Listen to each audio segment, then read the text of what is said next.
Kate Capanear, welcome to Nature of Reality Radio.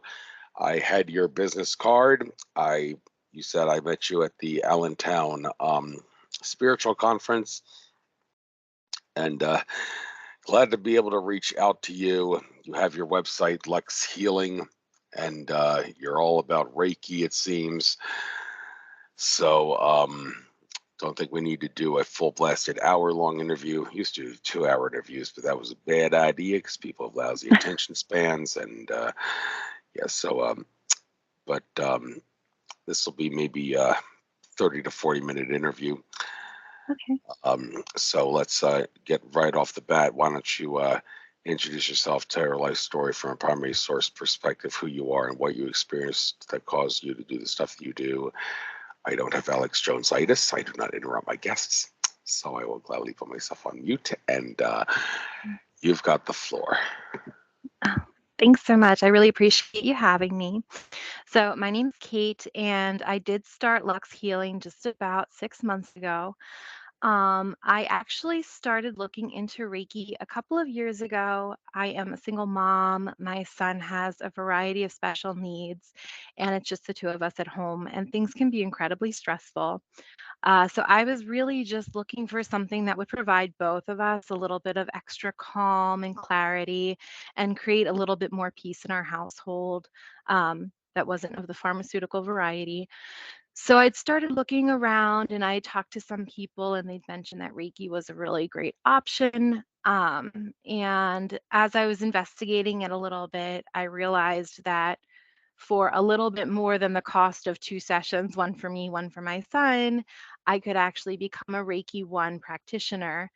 And that really was all I was looking for. I just wanted to see what it was about in case it didn't work for us. I didn't really want to spend a whole lot of time and energy on it. So I went and I got my Reiki I certification. It took a full day. I got to meet some really amazing people. And we really just started using it around the house. I started first practicing on myself, and I really only did it on myself for the first probably 6 months because I wasn't sure if I was good at it, and there's definitely a lot of doubt. So I just want to keep practicing. And then one day I asked my son if he'd be open to it, and he's like, "Sure, mom." And he totally didn't really buy into the whole idea of using energy and our hands to heal. Um, but we did it and he was like, "That feels so weird. Like I actually feel like warmth coming from you and like kind of going through my body." And it was just a really great experience, just something for us to do together. So as things progressed, I started doing it a little bit more regularly for both of us. I told a handful of friends about it. And then a few friends had mentioned that they would love if I could do Reiki sessions for them, but with my schedule and things going on, it's not always easy for me to get away from my house. And my house is not the most calm place for other people to come just because of our life and everything going on with my son.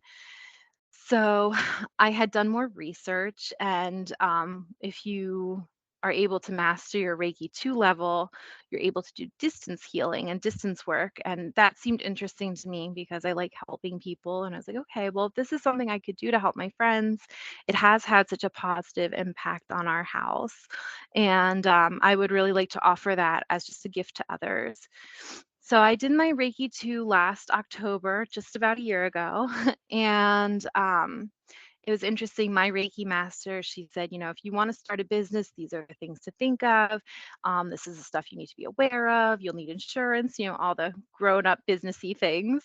And I was like, yeah, no, no, no, no. I'm not doing this for that. I'm really just doing this for my friends, for my loved ones. And that really was my initial intention. Then in March, I wound up losing a job and I just needed income. So I was cleaning houses, and a few of my friends mentioned, "Hey, if you want to do some Reiki for me, I'll gladly throw you a couple bucks." And I was like, "Okay, no problem. I appreciate that."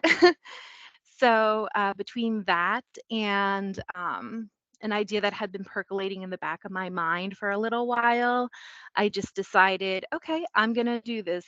Time is now, like to just start doing something different. So um, I had worked in a group called Mastermind. It is a 6-month program where you work on your goals.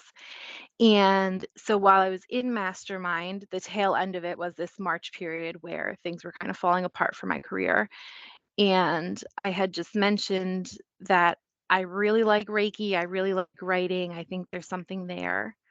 Um, and that I wanted to do something with those together. And that's where the idea of my rewriting the story workshop came from. Um, so I hosted one of those online through Anna Lilia's collective. We had about 10 participants. It was a really successful thing. So between that and doing the Reiki on the side, I just decided to start a business, and that really was the beginning of Lux.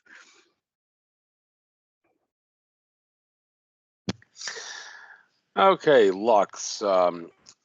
I guess we'll get into a little bit behind the meaning of that word and why you chose that. Of course, I don't know if you could have picked a better word because, well, it means light in Latin, right? Mhm. And it's Yes. we are a universe of light. Everything is light, and so of course, the speed of light is not the bare minimum speed. Einstein was wrong about that. Consciousness is able to go faster than light, of course. Just we know spooky action at a distance. The particles at opposite ends of the universe can vibrate in sync with each other because there really isn't a space and time between them. It's all an illusion. We're all just one. But not to Yeah. downplay the naming of your thing, but is there anything in mind when you chose the name Lux as your as the name of your Yeah. um, Yeah.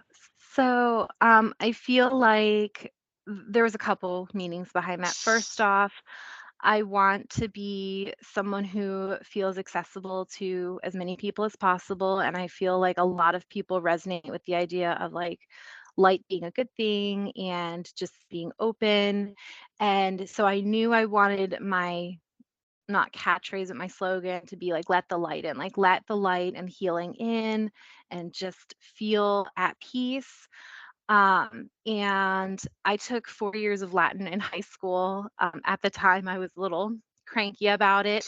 um, but the reason why was because my mom had always wanted me to be in a career where I needed it. So she saw me as a doctor or a lawyer, and I just did not see that for myself. But she passed away in 2020, and it just felt like a nice little nod to her and for all of her big dreams, to use the Latin word for light for the name of my business.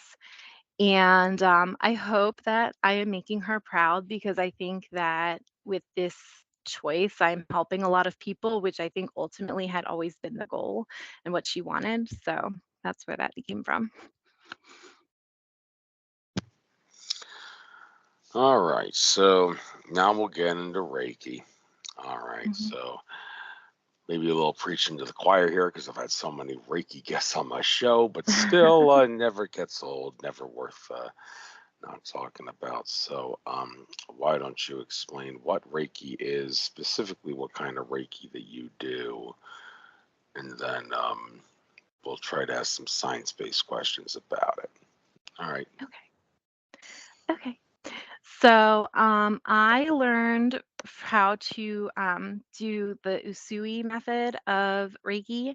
And so it is all about energy healing and using the energy of the earth and the world around us to just help heal and to help lower blood pressure, help with insomnia, things like that.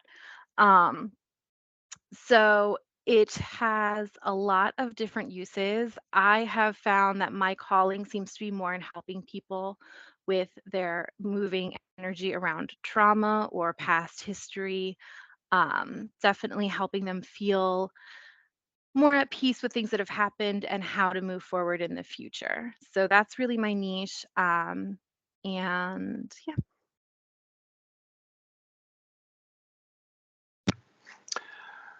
All right. And the thing about Reiki, is it really something that you need to practice a lot to be able to do, or can it be done by someone who has no training, no experience? I mean, nobody wants to be healed by someone who doesn't know what they're doing. But I mean, I've gone to these sessions to this place called Circle of Miracles, where on Tuesday, every other Tuesday, they have free Reiki that they offer to the public. Stop by and get some Reiki healing. And even though I've never been trained or practiced Reiki to a great extent, they have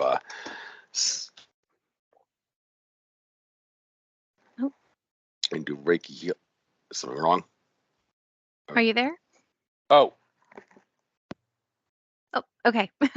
hello. Hi, sorry. So maybe you didn't hear me or something. Okay. Yeah. Okay. The For a the moment. last thing I heard was about Circle of Miracles and how they have the free session and that you guys do Yeah. like a community. Okay. Let me make sure the recording is still going. I don't want to make sure I lost you or anything. The recording still got me. It was just a quick little glitch. Okay. Mhm. So, yes, and every so often, stop by there, and they've done healings on me. And after the healing, they've told me, why don't you stick around and do Mhm. healings on everyone else? And at first, I was a little reluctant to do that because I don't have any training in Reiki. But they told me, don't worry about that. Just you have the power to do it. Just Mhm. envision yourself doing it, and you can do it. So, are you of the opinion that Reiki is something that you could try doing in a situation like that, even if you have no training and you don't really need to worry about the fact that you never got trained in it? Or would you think it's better for people to get a little training first before they do it? I think ideally training should be involved because you are working with energy and you are channeling energy. That said, I think we all have power within us to do good and to help others. And I do believe in the power of intention and manifestation.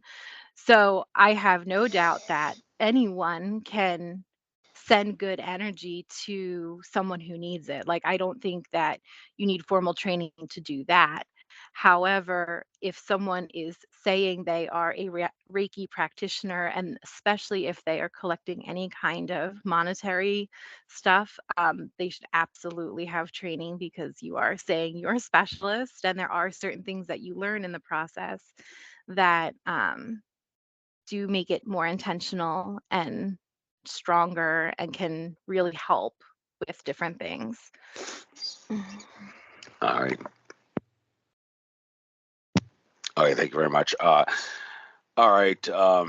Like I said, this probably isn't going to be a very long interview. So I guess at this point, for the rest of the point, from this point onward in this interview, anybody wants to listen to the rest of these, I'll ask it be pay-per-view only. So subscribe to Patreon, please, folks, if you want to listen to the rest of this interview. And with that said,